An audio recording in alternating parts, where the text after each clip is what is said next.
They stood side by side on the ramparts, as the last ember of twilight dimmed behind a veil of smoke. Myrcella shivered in the cool air, and Jon moved his arm to shield her from a faint gust that carried the smells of ash and ruin. Despite all they had been through, and all they still faced, there was an unexpected closeness in that moment. It wasn't romantic love, nor the easy warmth of friendship forged over years. It was something rawer, deeper, born from crisis and necessity, sealed in the fire of war. They had both chosen this path, and now they carried the weight of a realm's fragile hopes on their shoulders. Below them, King's Landing stirred in halting, uncertain rhythms. A handful of watchfires glowed among the rubble where buildings had been burned or torn down during the fighting. The moans of the wounded drifted up from the makeshift healing tents, echoing in the courtyard. The gold cloaks patrolled with wary faces, the memory of Lannister steel still fresh in every mind. Across the river, the distant hills were dark silhouettes against a sky turned violet and black. Somewhere beyond those hills lay Tywin Lannister's forces, battered in their retreat but by no means vanquished. And somewhere in the city's labyrinth of smoky alleys, people wept or celebrated or merely endured, uncertain if the worst of the storm had passed or was merely gathering once again. They had won a battle, but not the war. Jon felt it in his bones, the same way he could sense a shift in the wind heralding an approaching chill.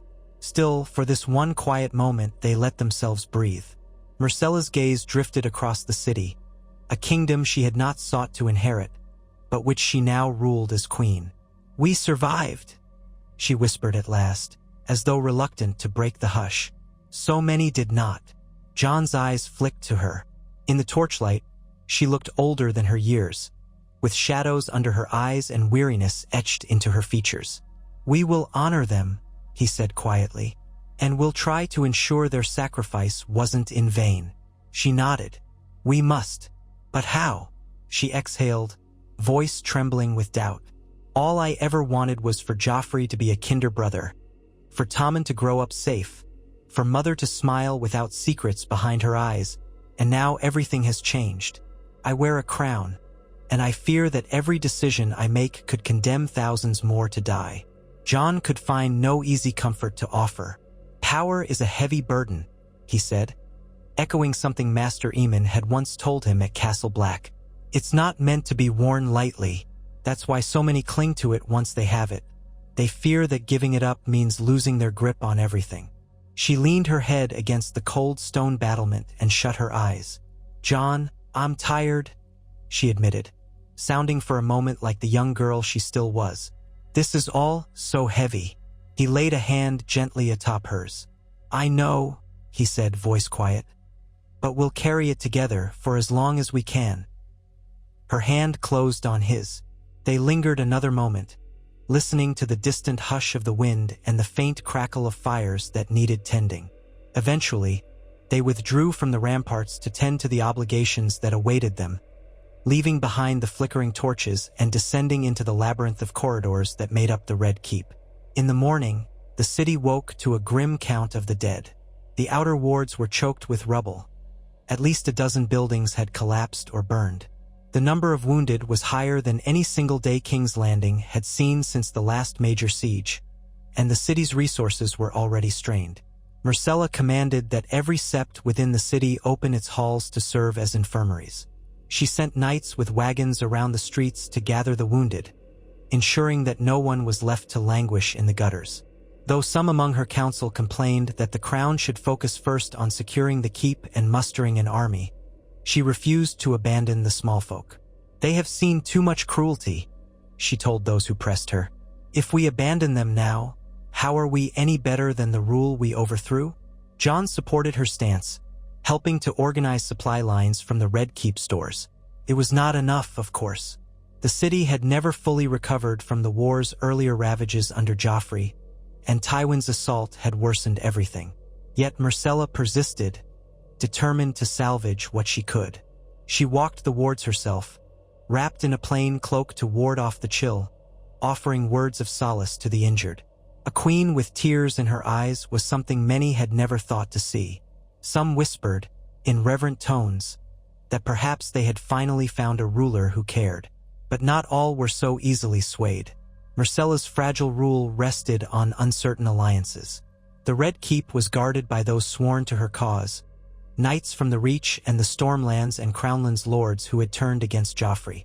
The Gold Cloaks, half-bribed and half-convinced of the new regime's justice, performed their duties. But tension simmered. These men had changed loyalties once. They could do it again if they sensed the winds shifting. Many of the city's wealthier merchants, who had profited under the Lannisters, now watched the Queen with suspicion, fearful that their privileges might be revoked in the name of mercy for the small folk. The daily business of ruling a city on the brink tested Myrcella's moral convictions at every turn, and Jon saw the toll it took on her. Meanwhile, Joffrey and Cersei remained under house arrest within the Red Keep, in separate quarters but equally well guarded. The rumored trial for Joffrey loomed like a gathering thunderhead. Lords from across the realm wanted their say. Some demanded he be executed swiftly, calling him a monster unfit to draw breath. Others still clung to a notion of his legitimacy, or at least recognized the political advantage of championing him against Myrcella. And looming behind all of it was Tywin's might in the west. Even if the old lion had retreated, his roar still echoed across the realm. The War Council predicted Tywin was regrouping at Harrenhal or perhaps returning to Lannisport to rebuild his army. The question was whether he would strike again or try to outmaneuver them politically. Jon found himself drawn more deeply into these affairs than ever before. As Myrcella's husband and consort, it was expected that he take a seat on her council. At first, he tried to keep silent, believing he had neither the birth nor the experience to shape the fate of a kingdom. Yet circumstance thrust him forward. Lords turned to him for guidance because he had proven himself in battle, because he carried Valyrian steel, and because he was known as Ned Stark's son, even if he was a bastard. The latter point, ironically, lent him a certain mystique, especially once rumors spread that the High Septon had considered him relieved of Night's Watch vows by some special divine sanction. That rumor, half blasphemy or half truth, put him in an odd position. A black brother turned royal consort. Some loathed him for it, whispering that he was an oathbreaker. Others admired him as a figure out of legend, akin to the ancient heroes of the North who answered a higher call in times of crisis. In the council chambers each morning, he found a swirl of voices and demands. The lords argued about how to handle the matter of the North status, how to treat with Stannis Baratheon, whether to send envoys to the Iron Islands or simply ignore them.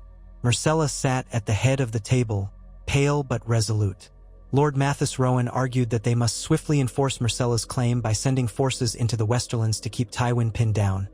But Ser Courtenay Penrose insisted that dividing their forces might leave King's Landing vulnerable if another threat arose, like the rumored armies of Stannis or new rebellions in the Riverlands.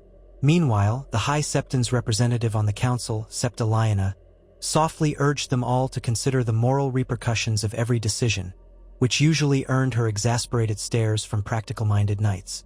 And always, in the corner, a pair of crown-appointed scribes wrote furiously, trying to keep track of every edict, every plan, every last twist in the ever-evolving puzzle.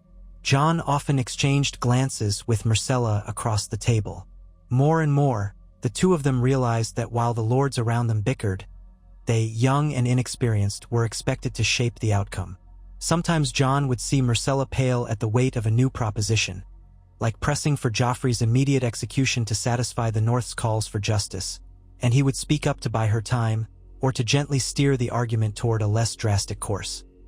Similarly, there were moments Myrcella would catch Jon wrestling with some moral quandary, like how to handle the city's depleted grain reserves, only for her to place a steadying hand on his arm and remind him that sometimes they must choose the lesser evil.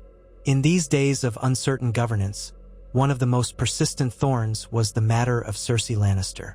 The Queen Mother remained in a gilded cage, allowed fine dresses and decent meals, but carefully watched by knights loyal to Myrcella. The realm demanded justice, for many saw Cersei's hand in a litany of crimes stretching back years. But Myrcella balked at condemning her mother to a cell or the headsman's block without a fair hearing. The situation was complicated by the knowledge that, although Myrcella had publicly embraced the story that Robert Baratheon was her father, the realm whispered otherwise. Many believed she was Jaime Lannister's daughter, and thus Cersei's incest was proven. Myrcella's claim to the throne hung by a precarious thread in the eyes of certain purists who insisted that her entire lineage was tainted. For her to execute or imprison her mother, thereby drawing more attention to the rumor, could inflame the question of Myrcella's own legitimacy. And yet, letting Cersei remain at large or, worse, conspire from the shadows was unthinkable. Ser Courtenay Penrose and Lord Rowan both insisted that Cersei be confined more strictly. The official justification was that too many conspiracies had originated from her in the past. She was an undeniable threat. Myrcella hesitated, torn between the practical necessity of isolating her mother and the horror of turning so harshly on her own blood. Jon found himself in the middle, trying to reassure Myrcella that this step was necessary for her own safety and for the realm's. If you had not been her daughter, Cersei would have orchestrated your undoing, he told her one evening in private. She would not hesitate to do it still if she believed she could restore Joffrey. You must protect yourself. Myrcella's eyes glistened with tears, but she nodded. For the realm, she whispered. So, under quiet orders, Cersei was moved to more restrictive quarters, her every movement monitored by a half-dozen guards. When Myrcella visited her mother to explain why, Cersei lashed out, hurling accusations of betrayal and raging that Myrcella was a pawn of conspirators.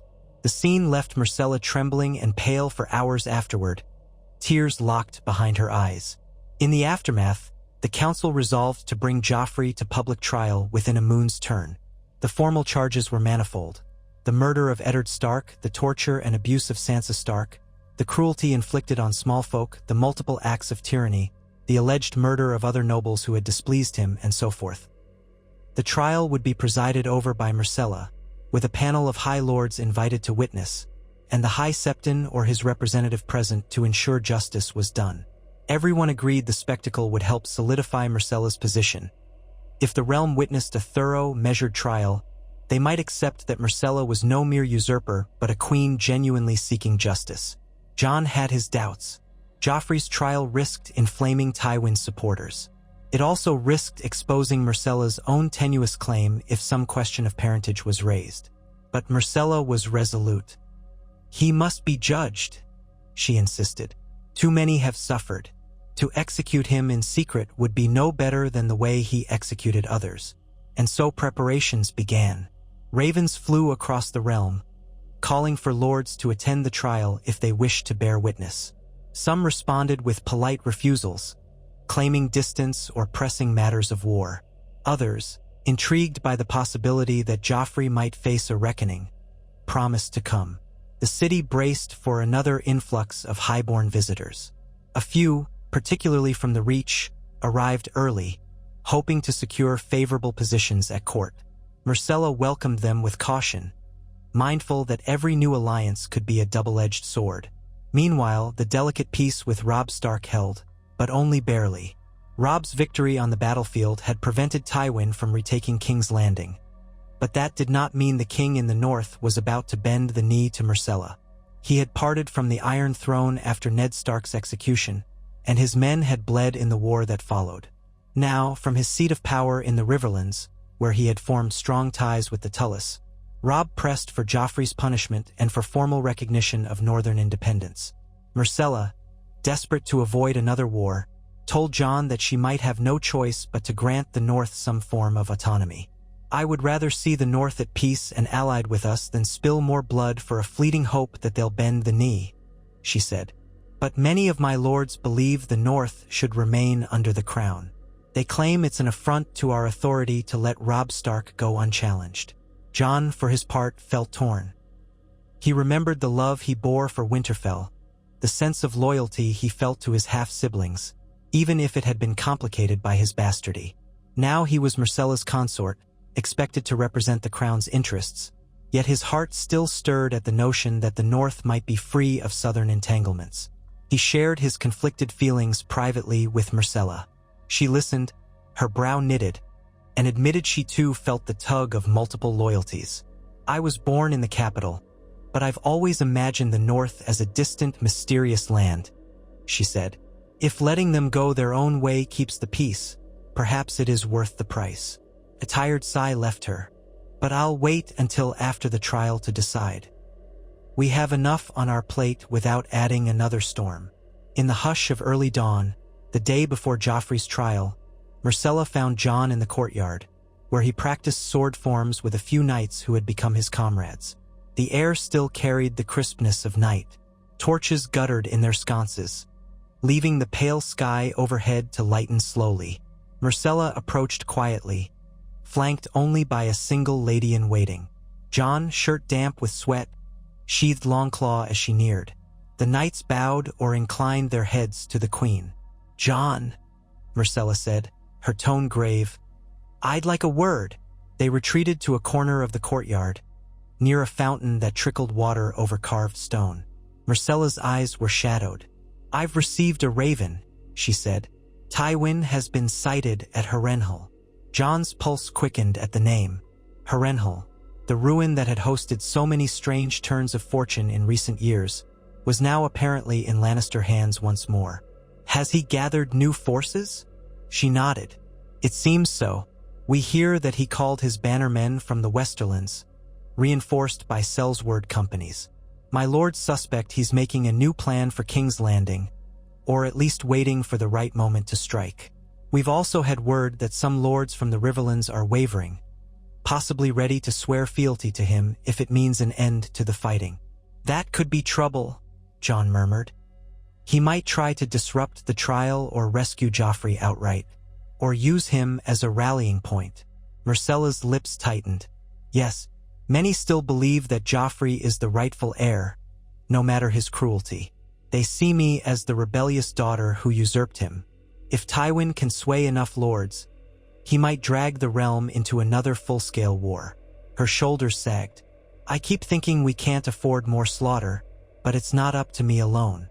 Tywin doesn't seem to care how many die, so long as House Lannister stands supreme."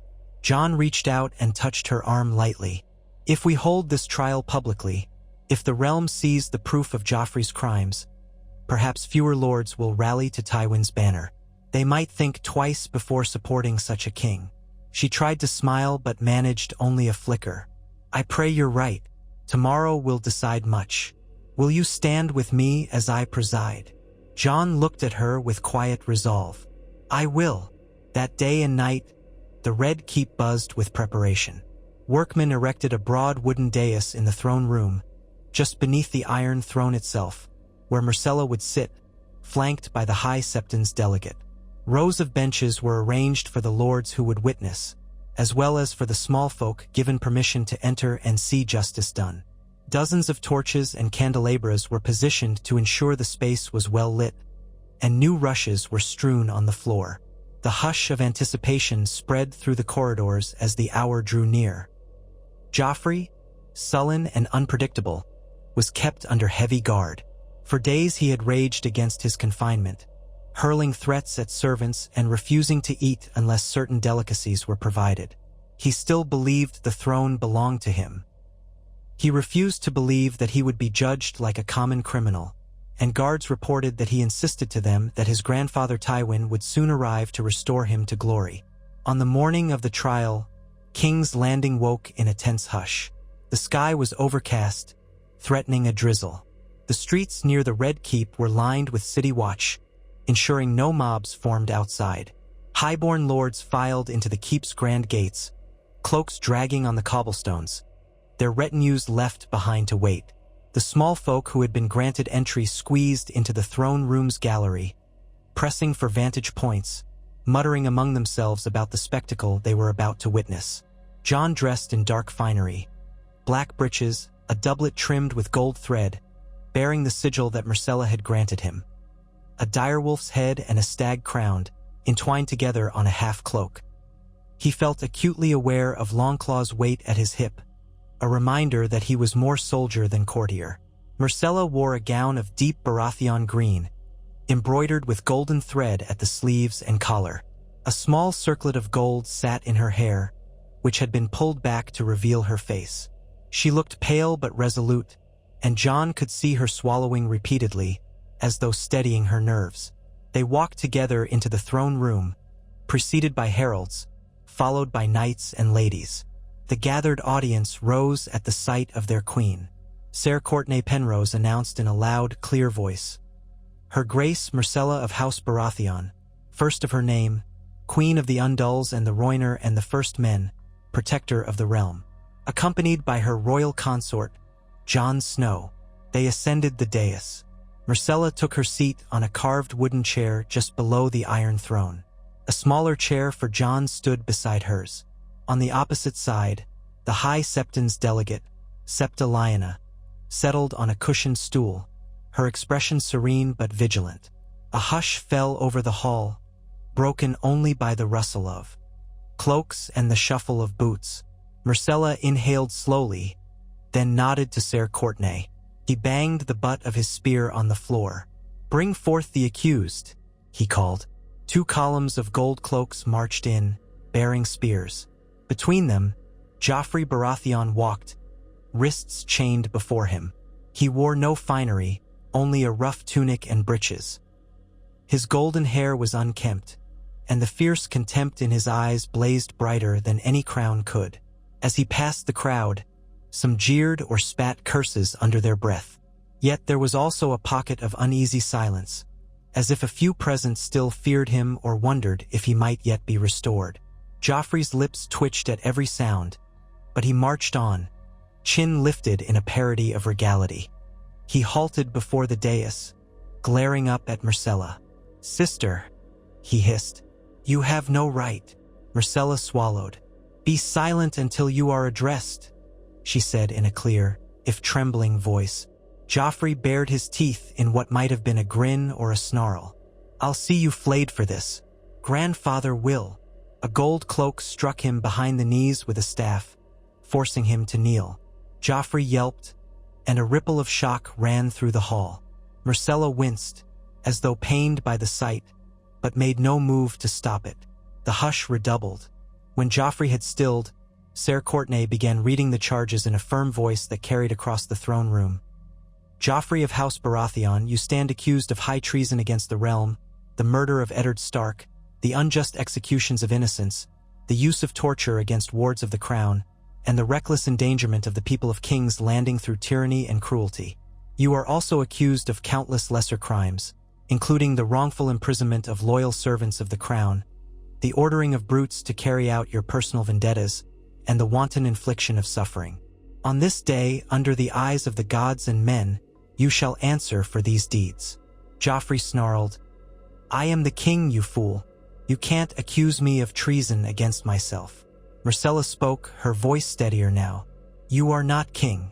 As queen, I have assumed the throne in your place for the good of the realm, and the great lords gathered here have concurred. You will answer the charges." Joffrey twisted, scanning the crowd, and saw a scattering of lords staring back at him with hard eyes. Some were from the Reach, some from the Crownlands, a few from Dorne, a few from the Stormlands. Several noble ladies sat behind them, faces impassive or grim. The small folk in the gallery above glared down, hungry for spectacle. Joffrey's gaze flicked to the Iron Throne behind Myrcella, and for a brief moment, fear flashed in his eyes, as if the sheer finality of the scene was finally crashing down upon him. Ser Courtenay nodded to Septa Lyanna. The Septa rose. "We will proceed with evidence," she proclaimed. "The High Septon calls upon those with testimony to speak." The first witness was Sansa Stark, escorted by 2 guards. Sansa walked slowly, her posture stiff with nerves, yet a quiet determination glowed in her eyes. She wore a simple gown of gray, the color reminiscent of Winterfell's mists. Jon noted the hush that fell as she took her position near the dais, glancing up at Myrcella, then at Joffrey. Her face wavered for an instant, as if haunted by memories. "My name is Sansa Stark," she said, her voice soft but clear, carrying in the silence. "I was betrothed to Joffrey Baratheon once. After my father was declared a traitor, I was forced to remain in King's Landing as a hostage and companion to the Queen Mother. During that time," her voice trembled. She took a breath. "I was humiliated, struck, tormented by King Joffrey, by Joffrey. He had my father executed despite promises of mercy, forcing me to look upon his head on the walls. He threatened my life many times. The hall listened in rapt attention. Joffrey spat. She's lying. She was a traitor's daughter. Silence, Septa said, her voice uncharacteristically sharp, and one of the gold cloaks cuffed Joffrey's shoulder to make him heed the command. Sansa continued. He ordered the Kingsguard to beat me when I displeased him. He took pleasure in my pain. I was nothing but a plaything to him, to be mocked or punished. Tears glittered in her eyes. I swear by the Seven, every word I've spoken is the truth. Some of the lords murmured in anger or pity. Sansa stepped back, trembling but relieved to have spoken. Next came others. Servants who had witnessed Joffrey's rages, gold cloaks who admitted under oath to carrying out brutal orders, even a surviving member of the Kingsguard who confessed to once turning a blind eye to Joffrey's cruelty out of fear. Each testimony layered more weight upon the charges. At times, Joffrey tried to shout over them, calling them liars, traitors, or worthless scum. He insisted that none of it mattered because he was king. But each time he erupted, the guards silenced him, and the lords looked upon him with growing disgust or horror. Myrcella presided with a solemn countenance, allowing each witness to speak and occasionally interjecting with a measured question. Jon, at her side, remained silent unless asked for input. He caught Sansa's eye once as she departed. She offered him a small, sad nod, as if acknowledging the strangeness of their positions, both in King's Landing, both shaped by tragedy. When all the testimony had been heard, Septa called upon Joffrey to speak in his own defense. He thrust himself to his feet, rattling his chains, and glared up at Myrcella with scorching contempt. You're no queen, he spat. You're a stupid girl playing at power. This is all lies. My father was King Robert. That makes me the rightful heir. The Iron Throne is mine, by law and the will of the gods. You think you can break the law? I'll have all of your heads. Once my grandfather arrives. The realm has heard your claims, Septa interrupted firmly. Do you deny the charges of murder, cruelty, and tyranny? I deny them all, Joffrey snarled. I did only what was right for a king. I rid the realm of traitors. If they were too weak to obey, that's their fault. I am the rightful king, and any means I used are justified because it was my right to rule. The hush that gripped the hall was thick with outrage. He had not even tried to feign remorse or ignorance. He stood there, proud in his viciousness, as though he believed that simply claiming his right would somehow wash away the blood. Myrcella stood. Her posture was trembling but determined. We have heard the witness of many, she said, voice echoing. We have heard confessions and accounts of your actions. By the evidence presented, by the testimony of your victims, and by the judgment of these assembled lords and the faith, I pronounce you guilty on all charges. The murder of Eddard Stark, cruelty and torture, and the betrayal of the crown's sacred duty to protect its people. For these crimes, there can be only one sentence. She paused, swallowing thickly as she forced the words out. Death. A wave of tension washed through the throne room. Some of the small folk gasped or muttered curses. The highborn onlookers exchanged glances. Joffrey's eyes bulged, fury and sudden fear warring on his face. You can't, he bellowed. I am the king. I am. Take him to a cell, Myrcella said, voice dull. He will be executed at dawn. The guards moved to seize him. Joffrey fought them, cursing, shrieking all manner of vile threats. Eventually, half a dozen gold cloaks wrestled him to the floor, chains rattling, and hauled him out of the hall. The door slammed, cutting off his final scream. In the hush that followed, Myrcella sank back into her seat, pale as milk. Jon placed a hand on her shoulder in silent support. Septa stepped forward. Let all bear witness, she said, her tone formal. Justice has been done by the laws of gods and men. Let the realm see that cruelty and tyranny shall not stand. Myrcella nodded mutely, dismissing the gathering. The lords began to file out, many wearing expressions of grim satisfaction or shock. The crowd of small folk, too, trickled away. In the throne room's emptiness, Myrcella shut her eyes, and Jon saw her hand trembling against the armrest of her chair. "That was justice?" Jon murmured gently, though he felt little triumph. Joffrey had earned his fate 100 times over, but the scene of a sister condemning her own brother left a bitter taste in his mouth. "It had to be done." Myrcella nodded. "I know." Her eyes opened, wet with unshed tears. "And yet, I feel a hollow." She swallowed. "I will not rejoice in executing my brother, no matter how monstrous he has been. But the realm demanded it." She stood, her shoulders stiffening. "Let us prepare for dawn. I want it to be swift. No spectacle, no cruelty." They parted ways in the corridor, Myrcella escorted by her ladies, Jon flanked by knights. The rest of the day passed in a swirl of hushed discussions and final confirmations. Word raced through the city that Joffrey would die with the sunrise. Some cheered, recalling how he had tormented them. Others wept or grew uneasy, worried about Tywin Lannister's retribution. A few cynics said that it changed nothing, that more violence would follow. The city braced, uncertain.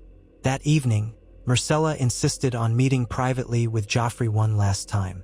Jon accompanied her through the dim passages leading to the tower cell, though he remained outside when she went in. From within came the muffled sound of Joffrey's voice, at first venomous, then trailing into something else, a note of desperation. Myrcella's voice was low, inaudible beyond vague murmurs. After what felt like a long time, she emerged, face drained of color. Joffrey's shrieks echoed behind her, but the door closed on them. Without a word, she walked away, her eyes fixed on some faraway place. Jon followed, wishing he could shield her from the pain of that moment, but knowing that no shield would avail. Night hung heavy over the Red Keep. Jon found himself restless, prowling the corridors. Ghost might have soothed him with quiet companionship, but his direwolf was far away, beyond the city, kept at a small holdfast among stablemasters loyal to Jon. Bringing a full-grown direwolf into King's Landing had proven unwise, especially after too many frightened encounters. He missed Ghost's presence keenly now, though. The keep felt oppressive, every corner pregnant with secrets, every corridor scented with tension and old blood. At length, he went to see Sansa. She had been given chambers in a lesser tower, not too grand but certainly more comfortable than what she had endured before. The guard at her door bowed, allowing Jon to enter. He found her sitting by a narrow window, staring at the stars beyond the haze of the city. She wore a simple dressing gown, her auburn hair loose over her shoulders. She started when he appeared, but then relaxed. "Jon," she said softly, "you startled me." "Apologies," he replied, stepping inside. A single candle lit the cramped space. He could see her cheeks, pale and drawn. "I wanted to see how you were." She smiled, a shadow of her old warmth. "Better than I was under Joffrey's rule, I suppose." Sigh. "But I don't know how to feel. I wanted him to pay for what he did to Father, to me, to everyone. And now he will. Yet I thought I'd feel more relief." Jon settled on a small bench near her. "Sometimes justice isn't as satisfying as we think it will be." Sansa twisted her fingers in her lap. "He was monstrous to me. I hated him, still hate him, but I can't help remembering he was just a boy, spoiled, twisted, but still young. It's all so senseless." Jon nodded. "The war has forced many children to grow up too fast. I watched it at the wall among my brothers. Here in the South, it's worse in some ways. All the intrigue, the betrayals, the families torn apart." Sansa cast her gaze down. "Arya is missing. Bran and Rickon as well. Robb fights a war. Mother," her voice broke, "we lost everything in such a short span. And I keep wondering if the North will ever feel like home again." Jon's throat tightened. He reached out, gently touching her hand. "Robb's men say the North remains loyal to House Stark. If we can find peace, if we can end all this, maybe the day will come when Winterfell is whole again." She nodded silently, tears glimmering. "I wish I had your faith." He let out a weary breath. "I don't know if it's faith, just a hope I cling to, because the alternative is despair.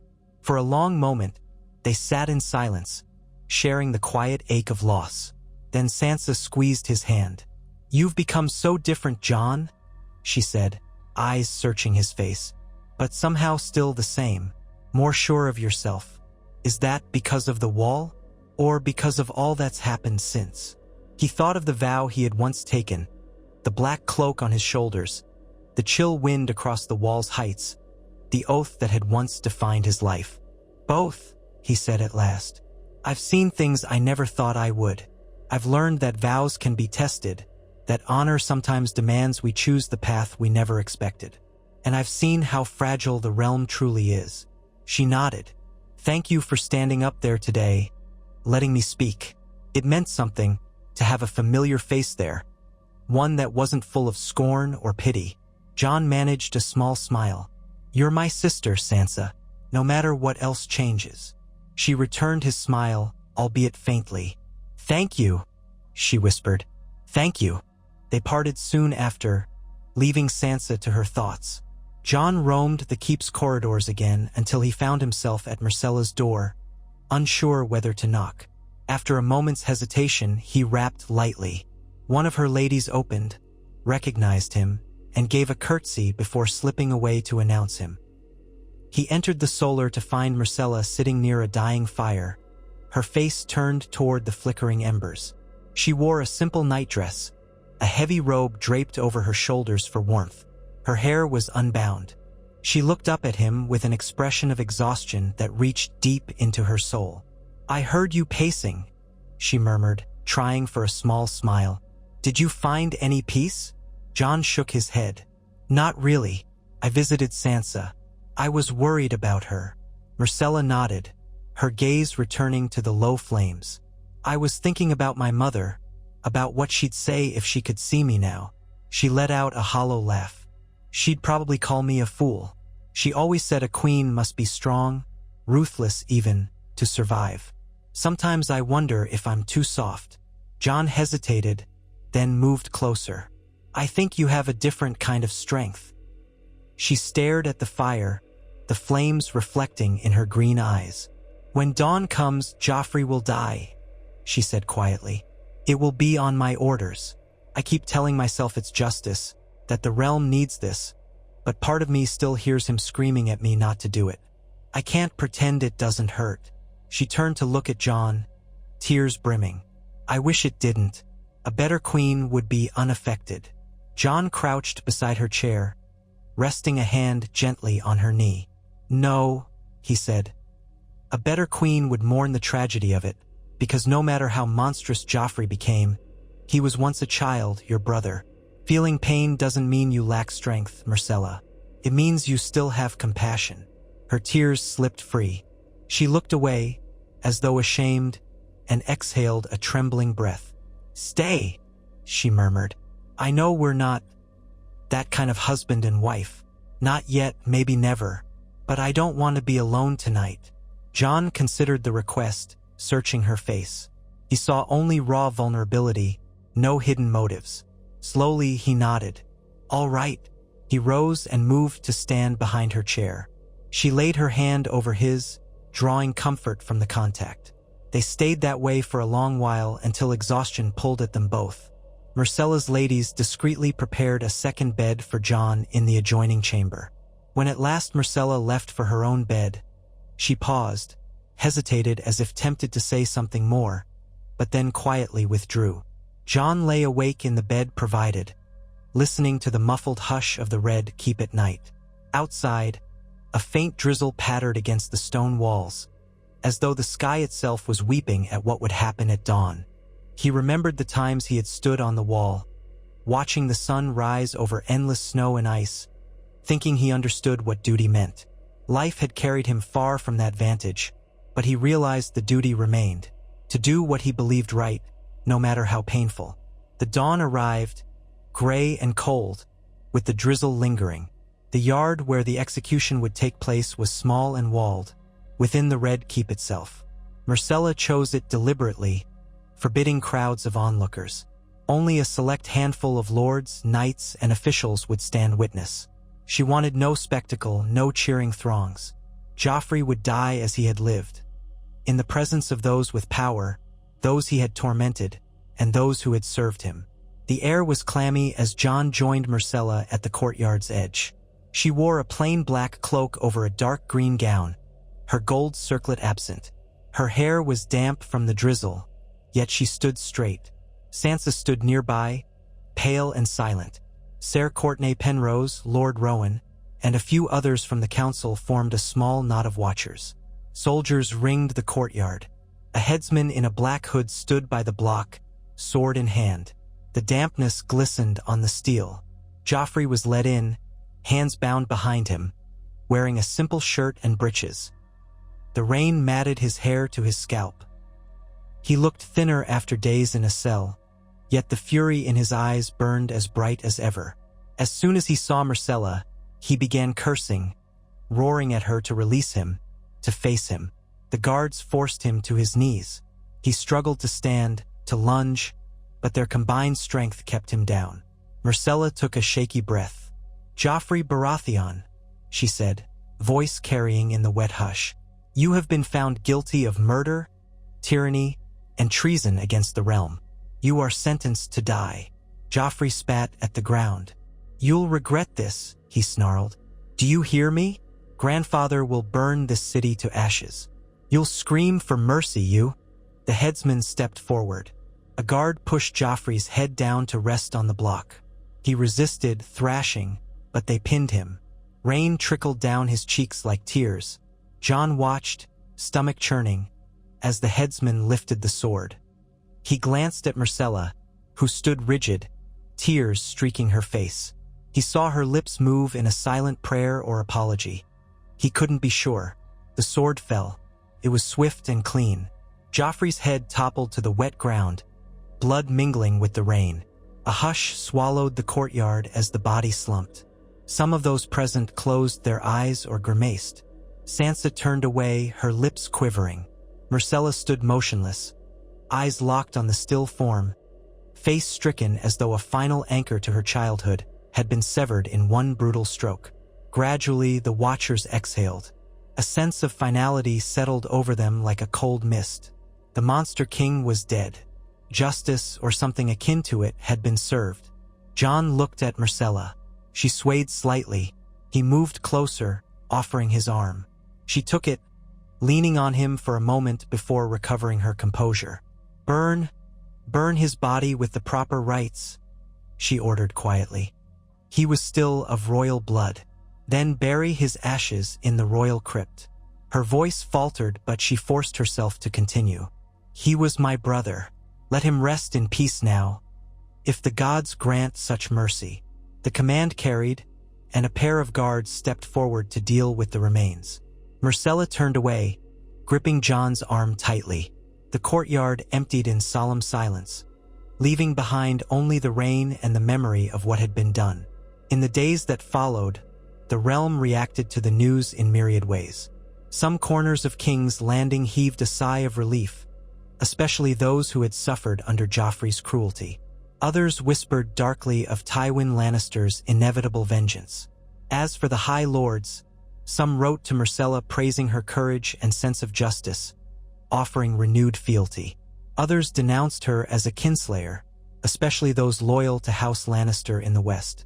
The lines were being drawn more sharply, as if the realm was deciding which ruler, which legacy, it would side with. Tywin's response came swiftly. A raven bearing his seal arrived one morning. The message was terse and biting. He called Myrcella a usurper and a traitor, a kinslayer who had murdered the rightful king.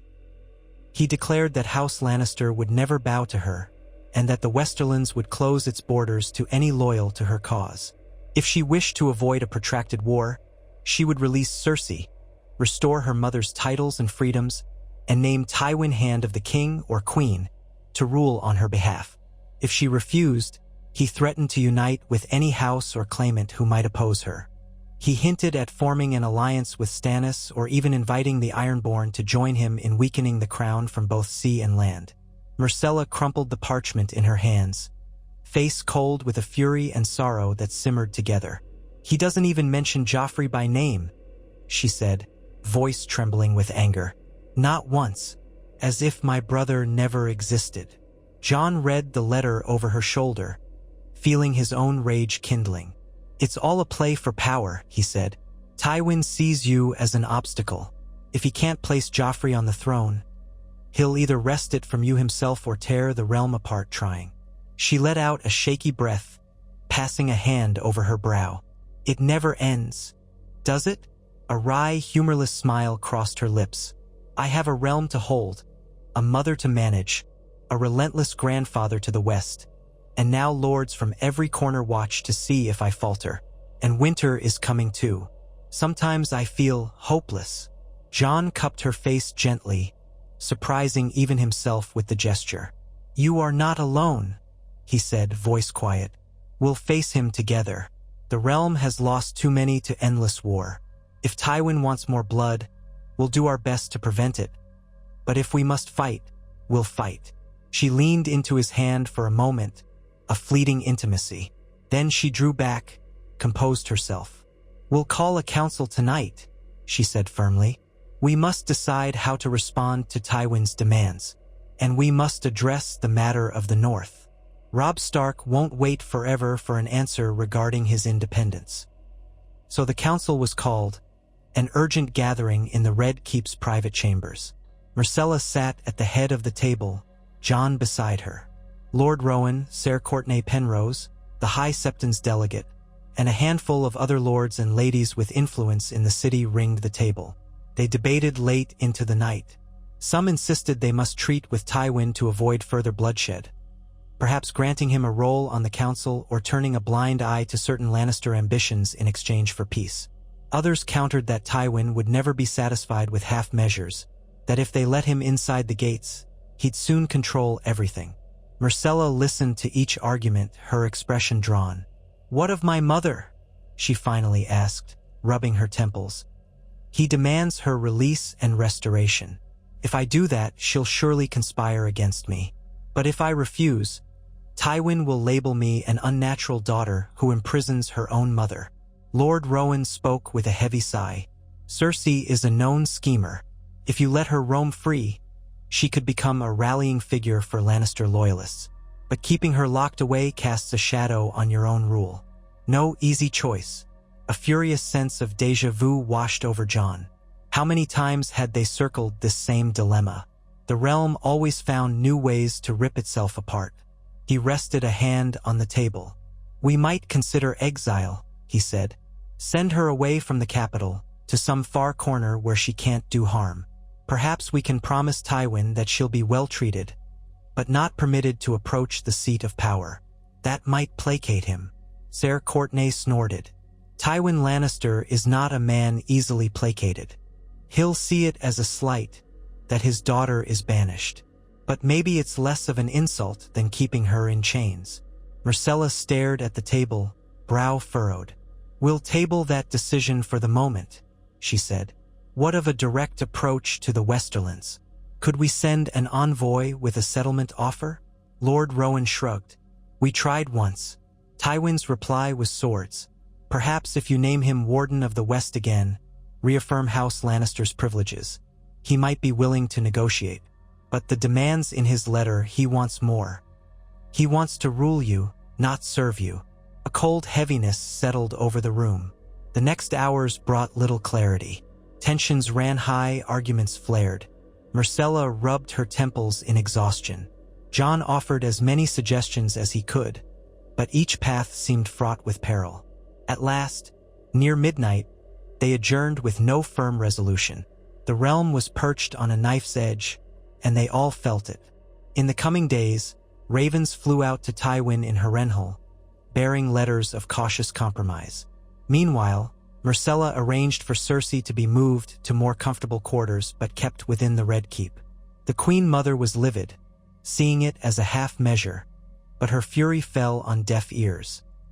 Myrcella also authorized an envoy to Stannis Baratheon, hoping to forestall any alliance between Stannis and Tywin.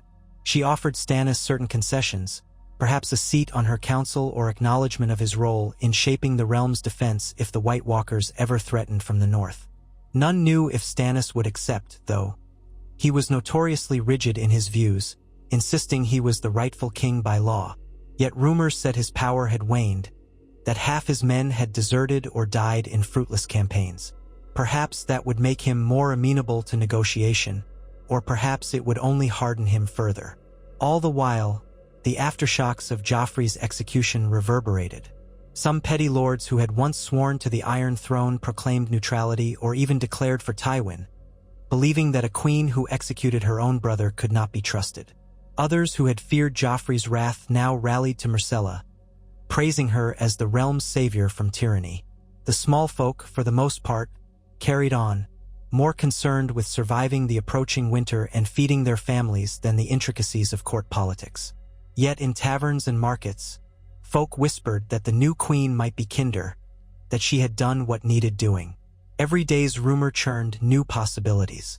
Then came word from the north. One morning, a raven bearing the seal of House Stark arrived. Jon and Myrcella read the letter in private, standing near a window that overlooked the city's muddled sprawl. The note was terse, written in Robb Stark's own hand. He acknowledged Joffrey's end, praised Myrcella for delivering justice, and demanded a final answer regarding northern independence. He wrote that the North and the Riverlands stood ready to defend themselves if Myrcella insisted on reasserting the Iron Throne's dominion. But if Myrcella formally recognized Robb as king in the North, then he would agree to a permanent truce, might even provide some measure of support if Tywin marched again. It was a bold demand, one that cut to the heart of the realm's unity. Myrcella exhaled slowly after reading it. If I say yes, I effectively allow the 7 kingdoms to become 6. My claim to the throne might be weakened further in the eyes of some, and I might anger those lords who believe the North should be forced back into the fold.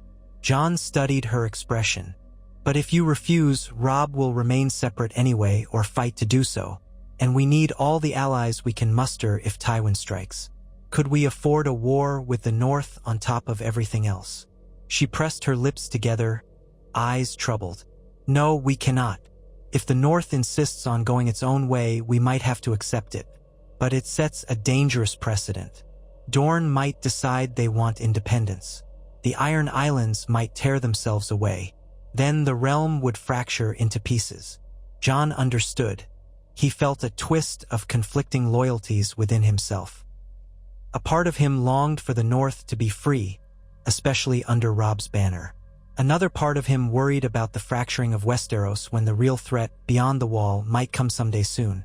They needed unity to face the White Walkers if the old stories were true, and from what Jon had seen, they were far more than stories. But how to achieve that unity when every lord seemed determined to carve out his own fiefdom? Perhaps we propose a compromise, Jon said. We could recognize Robb's authority over the North but maintain a nominal tie, a vow of mutual aid, of open trade routes.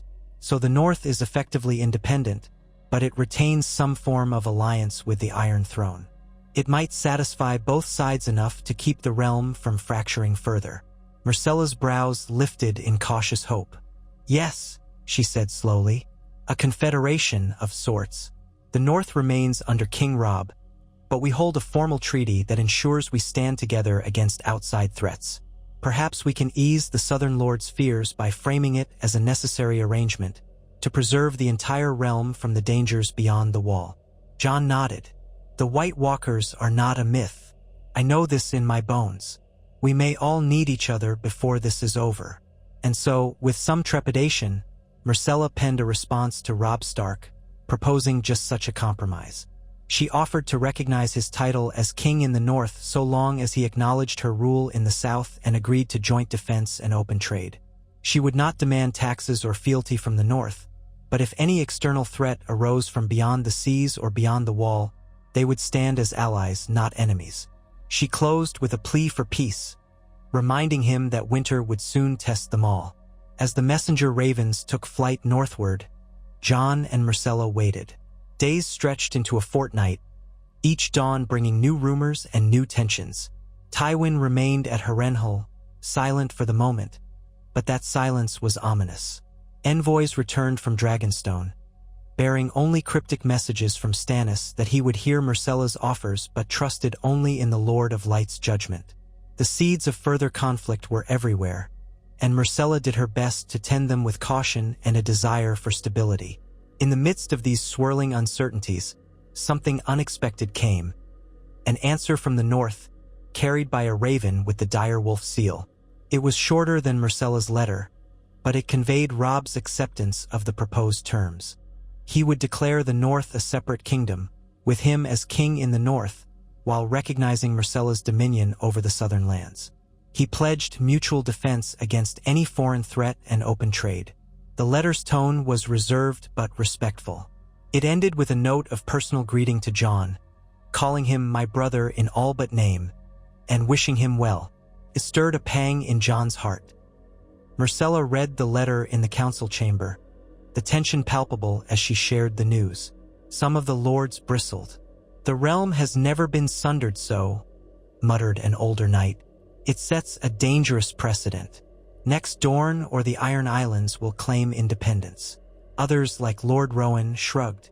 "Better a partial realm at peace than a war on two fronts. If we can keep Tywin at bay, we might survive." Myrcella listened, then lifted her chin with calm resolve. "We accept. I will sign the treaty and send it to Robb. Let us be done with warring Starks. We have bigger threats to fear." Jon felt a subdued relief. At least the North was no longer an enemy.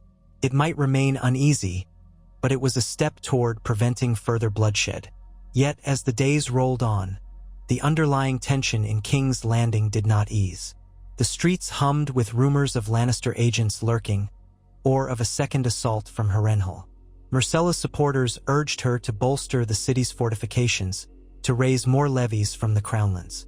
But the Crownlands were already weary of war, and it was no simple thing to muster fresh troops from a populace that was exhausted and half-starved. One late afternoon, Jon stood on the battlements overlooking Blackwater Bay, where a brisk wind tugged at his cloak. The water glimmered with the last rays of the sun, but the sky to the east looked leaden. He saw a handful of ships anchored off the coast, battered relics from the war's earlier days. Myrcella had few warships left to command. His thoughts drifted to the threat Tywin might pose if he allied with the Iron Islands, giving them free rein to raid the coasts. The chaos that would cause. Footsteps approached, and he turned to see Samwell Tarly, his old friend from the Night's Watch, now dressed in the robes of a maester in training under Maester Gorman, who had been sent from the Citadel to assist in King's Landing. Sam's round face was anxious but brightened slightly on seeing Jon. "Jon!" he greeted, breathless. "I was told I might find you here." Jon grasped Sam's hand. "Sam, I didn't know you were back from Old Town. When did you arrive?" "Just this morning," Sam said, cheeks flushed with the climb to the battlements. "Maester Gorman wanted me to help with the city's records. There's so much to do, what with the new queen and all these treaties. But I wanted to see you first." Jon smiled, genuinely pleased. "It's good to see you. How was Old Town?" Sam grimaced. "A labyrinth of books and formalities. But I learned much, and I heard troubling things, Jon. Whispers from the west, from travelers who passed near Harrenhal. They say Tywin's men march in small bands, gathering resources, forging alliances. That he's sending gold to the Reach, trying to bribe some lords to switch sides. And," Sam's voice dropped lower, "there are rumors he's reached out to the Iron Bank of Bravos, seeking a massive loan. If Tywin secures the Iron Bank's favor, he could hire more sellswords than we can count." Jon felt a chill. "That's grave news indeed. Myrcella will want to know at once." Sam nodded. "Of course. And there's more. Talk in Old Town says that there's a new High Septon might be chosen soon, someone less favorable to the current stance of the faith. The faith is fracturing, too, after Joffrey's trial. Some Septons think we should never have done a public trial of a king. Others support it, calling it the purest form of justice. The Citadel is likewise divided. Some Archmaesters think the realm is stronger for Myrcella's mercy. Others fear it's a sign of weakness." He shook his head, exasperated. "All across Westeros, it seems, people are picking sides, forging secret pacts. The war might not be over at all. Jon looked out over the bay, the wind ruffling his hair. I fear it isn't. We might just be in a lull. He glanced at Sam. You've come at a pivotal time, Sam. What about the watch? Any word from the wall? Sam's expression sobered further. Maester Aemon sends his regards. He says more wildlings have been sighted grouping beyond the wall, thousands. It seems, uniting under some king beyond the wall. They might be preparing to cross south before winter's chill becomes too harsh. And there have been strange sightings. Stories of the dead walking, though it could be just superstition. But we know, he swallowed. We know what we saw. A memory stabbed Jon's mind. The cold eyes of a white, the looming terror of white walkers in the dark forest. The realm squabbles over crowns, while the real threat gathers. We have to hold the wall. Does the watch have enough men? Barely, Sam lamented. Even with new recruits from the war's prisoners, we're spread thin. Supplies are short. Lord Commander Mormont does what he can, but more help is needed. Jon felt a wave of frustration. And we're stuck in the south, dealing with Tywin's ambitions. If only we could convince more lords to support the watch. Maybe you can, Sam ventured shyly. If the queen and you demanded it, if you made it a royal decree to send men and supplies to the watch, maybe some would heed. But in times of war, people hold their coin and swords close. Jon exhaled. We'll do what we can. I'll speak to Myrcella. She understands the importance of protecting the realm. Perhaps we can offer certain incentives, tax breaks or land grants for those who support the watch. Sam's face brightened slightly. That might help. Every small bit can. Before they parted, Jon clasped Sam's shoulder. Stay close to me at court, Sam. I'll need your counsel. You see things others don't. Sam nodded, a flicker of gratitude and nervousness in his eyes. I'll do my best. As Sam descended the steps, Jon lingered on the battlements, staring at the horizon. The swirl of threats weighed on him. Tywin's machinations, the possibility of renewed war, the fracturing faith, the threat of winter. And always, at the edge of his mind, the specter of the White Walkers.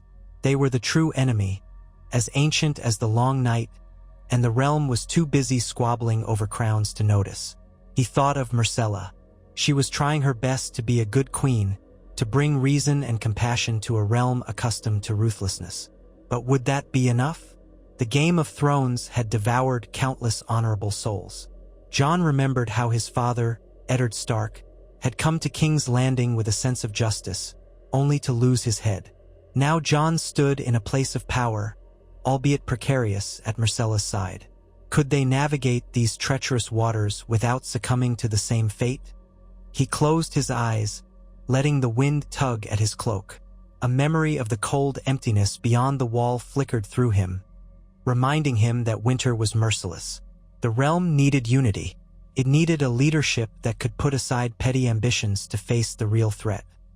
He had to believe that what he and Myrcella were building, however fragile, would help guide Westeros toward that unity, or at least keep it from falling apart before the long night fell. A rustle of fabric alerted him that he wasn't alone. He turned to see Myrcella stepping out onto the battlements, a thick cloak wrapped around her. She gave him a small, wan smile. I heard Samwell Tarly arrived. Did he bring news? Jon nodded. Yes, disturbing mostly. Tywin, the Iron Bank, the fracturing faith, the threat at the wall. She sighed, leaning against the parapet beside him. It never ends. I wish I could ride north, see the wall for myself, understand what we truly face. But I can't leave King's Landing now. She looked out at the water, her expression far away. Sometimes I feel trapped in a pit of vipers. No matter how many we subdue, more keeps slithering out. Jon reached for her hand, curling his fingers around hers. We'll face them together, he repeated softly, step by step. She glanced down at their joined hands, then back up at him. The faintest flicker of warmth touched her eyes. You give me hope, she whispered. Then she turned away, gazing once more at the bay. I'll meet with the council tomorrow about sending more support to the watch. If winter truly brings these dangers, the realm must be prepared. Even Tywin can't ignore the nightmares of the far north forever. Jon's grip tightened reassuringly on her fingers. In that moment, with the wind fresh off the water and the gloom of evening closing in, they stood as two young figures bearing the hopes and fears of an entire land. Above them, the sky darkened, and the first faint stars peeked through the clouds, distant and cold. The path ahead was uncertain, fraught with storms and shadows. But for now, at least, they stood side by side, determined to guide Westeros through the coming trials, or perish in the attempt. And so, as the realm shifted and the lines were redrawn in the endless Game of Thrones, Jon Snow and Myrcella Baratheon carried on. Winter was on the horizon. The White Walkers lurked in the darkness beyond the wall. Tywin Lannister plotted in Harrenhal, and the Queen's own mother seethed in forced confinement. All the while, the Iron Throne loomed in the Red Keep, an uneasy prize that demanded the blood and souls of those who claimed it. Whether the gentler rule of Myrcella and Jon could withstand the unrelenting pressures of war and intrigue remained to be seen. But they did not falter. They pressed forward, clinging to the belief that a kinder hand might yet guide the realm to peace, and that in unity, Westeros could withstand even the bitter cold of winter's final reckoning.